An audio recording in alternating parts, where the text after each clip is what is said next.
નમસ્તે વિદ્યાર્થી મિત્રો। તો હવે ધોરણ 10 નો વિભાગ બી નો ચેપ્ટર 13 નો દાખલા નંબર 7। તો અહીં આપણે આમાં વર્ગ આપેલો છે, જે આ આપેલો છે, આ જે રકમમાં આ વર્ગ આપેલો છે અસતત, અને આપણે આ સતત એને ફેરવ્યો, અને અહીં ખૂટતી આવૃત્તિ આપણે એફઆઈ આપેલા છે, એમાં ખૂટતી આવૃત્તિ ગોતવાની છે, જેમાં ડેશ આપેલા છે, આપણે જેને એક્સ કહી દઈએ, એક્સ અને વાય। એક્સ અને વાય ગોતવાના છે। અવલોકનો 125 આપેલા છે, મધ્યક 22.12 આપેલો છે। તો આ દાખલાની આપણે ખૂટતી આવૃત્તિ ગોતવાની છે। તો આ વર્ગ છે ને એ અસતત છે, તો આપણે એને સતતમાં ફેરવીને લખી નાખ્યો। તો કેવી રીતે ફેરવ્યો? તો કે 0.4 છે, 0.4 છે, તેમાંથી આપણે 0.5 આમાં આગળના આંકડામાંથી બાદ કરીએ, એના આગળના આંકડામાં ઉમેરીએ। તો આમાં ઉમેરીએ 4.5 બન્યા। હવે એનો આગળનો આંકડો, હવે એનો પછીનો વર્ગ 5 છે, તેમાં 0.5 બાદ કરો તો 4.5, અને એનામાં પોઈન્ટ ઉમેરો તો 9.5। આમાં 10 માંથી અડધો બાદ કરો એટલે 9.5, આમાં અડધો ઉમેરો એટલે 14.5, 15માં અડધો બાદ કરો એટલે 14.5, 19માં ઉમેરો એટલે 19.5। તેવી રીતે આખો વર્ગ છે એ સતત વર્ગ બની ગયો। સતત એટલે કે આ 14.5 છે, તો અહીંયા નીચે પણ 14.5 થી જ શરૂ થશે, 14.5 થી 19.5, 19.5 થી 24.5। આ વર્ગ કહેવાય સતત, અને આ સતત છે નહીં। તો હવે એક્સઆઈ કેવી રીતે ગોતશું? કે આ બે વર્ગોનો સરવાળો એના અડધા। તો અહીં આ બે વર્ગોનો સરવાળો 4, આપણે 0.5 ને બરાબર ધ્યાનમાં ન લેતા 4 લખી લઈએ, તો એનો અડધા કેટલા થશે? 2 છે ને। કે આનો તફાવત કેટલો છે? 4.5 થી 9.5, એ બે વચ્ચે એચ કેટલો છે? એચ તફાવત, તો એચ છે 5 નો, બરાબર। 2 માં 5 ઉમેરો તો 7, 7 માં 5 ઉમેરો તો 12, 12 માં પાછા 5 ઉમેરો તો 17। તો તેવી રીતે 5 5 ઉમેરતા જાઓ। તો અહીં આપણે બધેમાં 5 5 ઉમેરી દીધા, અને આપણો એક્સઆઈ આખો બની ગયો। તમે એક્સઆઈને તમારી ગણતરી જે મુજબ કરતા હો તે રીતે પણ કરી શકો। આ રીતે કરશો તો તમારો પેપરમાં સમય બચશે। હવે યુઆઈ ગોતવા માટે આપણે શું કરશું? કે આપણે કોઈ પણ આમાં એક્સઆઈમાંથી એ ધારવો પડશે। હવે એ અટાણે કેને ધારશું આપણે? કે જે ખૂટતી આવૃત્તિ છે ને એની સામેના જે આંકડાને એ ધારવો પડે આપણે। તો ચલો, ખૂટતી આવૃત્તિ એક્સ, એની સામેનો આંકડો છે 17, એને એ ધાર્યા, તો એ જ્યાં ધારો ત્યાં જવાબ શું આવે? 0। આ જો તમે કોઈ પણ ગણતરી વગર સીધા 0 લખી શકો તો તમારો સમય બચશે। તો અહીં છે નીચે 1 2 3 4 5, કોઈ ગણતરી કર્યા વગર। ઉપર શું લખશો? -1 -2 -3।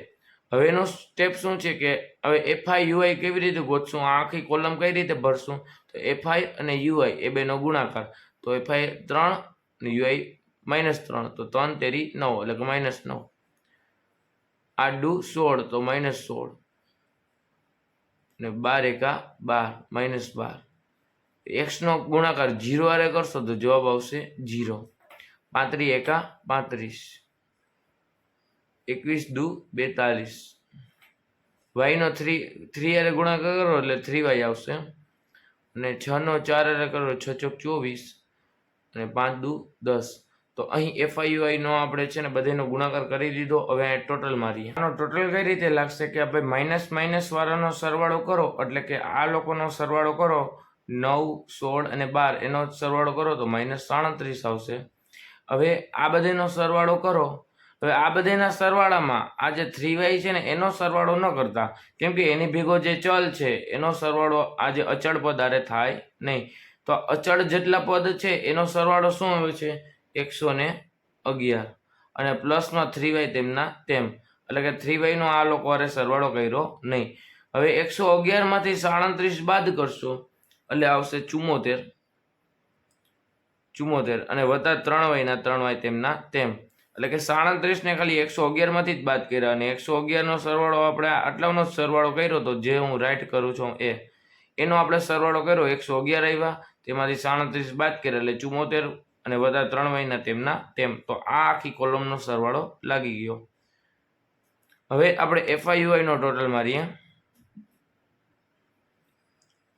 તો આ જે એફઆઈ નો ટોટલ આવ્યો 87 + x + y, આપણે આપણી રીતે ટોટલ માર્યો તો આટલો આવ્યો, અને એ લોકોએ અવલોકનો ટોટલ 125 આપેલા છે। તો અહીં આપણે બધી કિંમતો હવે અહીંયા હાજર છે, એ એફઆઈયુઆઈ અને એફઆઈ, તો તો હવે આપણે આમાં સૂત્ર મેકીએ કે એક્સ બાર બરાબર એ વત્તા sigma F Y U Y છેદમાં સિગ્મા એફ વાય ગુણ્યા એચ. તો હવે આનું સૂત્રમાં કિંમતો બધી મેકીએ તો એક્સ બાર આપણે આપેલા છે 22.12 અને એની બરાબર એ આપેલા છે એ આપણે મળ્યા 17 વત્તા સિગ્મા એફ આઈ યુ 74 વત્તા 3y છેદમાં સિગ્મા એફ આઈ આપણે 125 લખીશું કેમ કે એ આપણે આપેલા છે. એચની કિંમત તફાવત આપણે છે 5નો, બરાબર, આ વર્ગોનો વચ્ચેનો તફાવત છે 5નો. તો આ 17 વત્તા છે બરાબરની આમ બાજુ હોય તો ઓછા બની જાય. તો 22.12 ઓછા 17 બરાબર 74 વત્તા 3y છેદમાં 125 ગુણ્યા 5. હવે આ છેદ ઉડી જાય 25 પિચ્ચા 125 અને 22.12 માંથી 17 બાદ થશે એટલે આપણે આવશે 5.12. તે 5.12 હવે 74 વત્તા 3y ભાગ્યા 25. હવે આ 25 ભાગાકારમાં છે બરાબરની આમ જાય તો ગુણાકારમાં.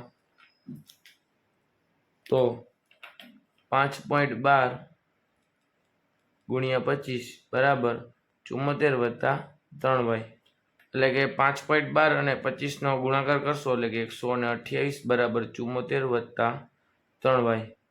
હવે આ 74 વત્તા છે બરાબરની આમ જોઈએ તો ઓછા 128 ઓછા 74 બરાબર 3y.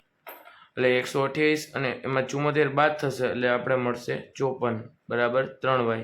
હવે 3 ગુણાકારમાં છે બરાબરની આમ જોઈએ તો ભાગાકારમાં એટલે કે 54/3 બરાબર y.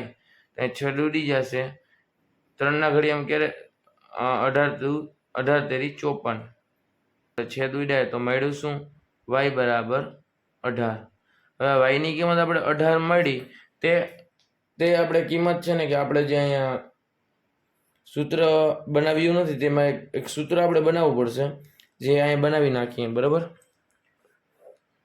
કે શું બનાવવું પડશે કે 87 વત્તા x વત્તા y બરાબર 125. હવે આમાં 87 વત્તા છે બરાબરની ઓલી બાજુ જાય તો ઓછા તો x વત્તા y બરાબર 125 ઓછા 87. તો x વત્તા y બરાબર 125 માંથી 87 બાદ થશે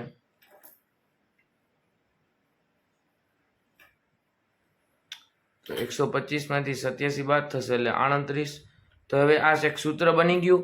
હવે એ સૂત્રમાં છે ને કે આપણે કિંમત મેકીએ કેની તો કે y ની. આપણે y મળ્યા ને તો x વત્તા y બરાબર 38. હવે આ y ની કિંમત આમાં મેલીએ તો x વત્તા y ની જગ્યાએ 118 બરાબર 38. તો વત્તા 18 છે બરાબરની આમ જાય તો ઓછા 18 તો 38 ઓછા 18. તો x બરાબર 38 માંથી 18 જશે એટલે બચશે 20 જે x ની કિંમત.